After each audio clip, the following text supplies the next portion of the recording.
Another day, another basketball stories na naman ang pagkukwentuhan natin. At ngayon nga ay pag-uusapan natin ang balitang pagbabalik ni Gabe Vincent sa Miami Heat at ang balitang paglipat na ni LeBron sa Golden State Warriors.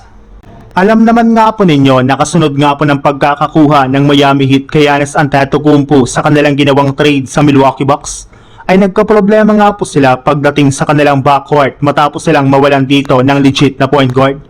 Kaya ang pinaka-prioridad nga po ng kanilang team ngayon ay kumuha ng bagong players sa free agency market. Ngunit since nga po gipit na sila pagdating sa cap space ay puro mga point guard na lang naman na kumukuha ng veteran contract ang balak nga po nilang kunin.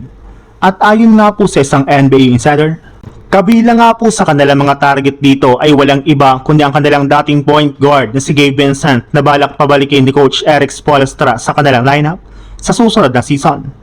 Para nga po sa inyong kaalaman, isa na nga pong ganap na restricted free agent ngayon si Gabe Vincent kasunod ng pagtatapos ng kanyang kontrata sa Atlanta Hawks.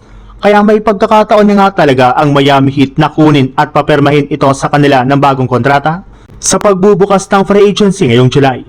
Sa ibang balita naman, nagtrending na nga po sa social media at literal nga po na pinag-usapan ng mga fans ang balita na pag-alis na sa Lakers ni LeBron ngayong offseason. Sinabihan na nga po niya ang mismong front office ng Lakers na pwede na nga pong mag-move on sa kanya ang kanilang kupunan. Pero karamihan para naman nga po ng mga fans ay nagtatanong bakit nga ba gusto nang umalis ni LeBron sa Los Angeles Lakers. Ayon nga po sa ibinulgar ni Shams Charania ng ESPN, hindi rin naman nga po patungkol sa pera o kontrata ang kanyang naging desisyon bagkus ginagawa rin naman nga po niya ito para sa kakabuti ng kanyang pamilya.